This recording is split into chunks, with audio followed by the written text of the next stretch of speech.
talaga kasi, ito talaga kasi, si Jerwin talaga kasi.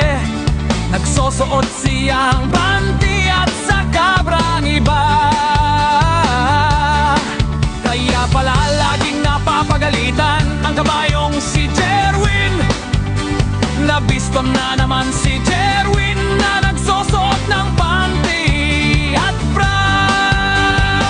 Kaya nagtampo si Jerwin, galit na galit si Jerwin dahil napagsabihan na huwag magsuot ng panty at bra. Pero itong si Jerwin, sadyang matigas ang kanyang ulo.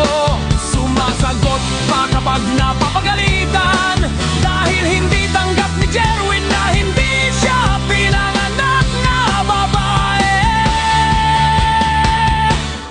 Si Jerwin, si Jerwin, si Jerwin ay bakla, padingat sa kabeki. Si Jerwin, si Jerwin, si Jerwin ay bakla, padingat sa kabeki. Si Jerwin, si Jerwin, si Jerwin ay bakla, padingat sa kabeki. Si Jerwin, si Jerwin, si Jerwin ay bakla, padingat sa kabeki.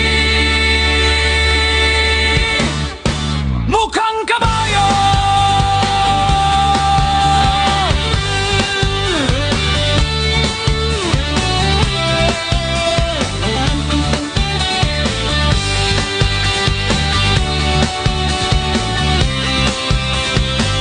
Hindi pa rin sinunod ni Jerwin na wag siyang babakla-bakla.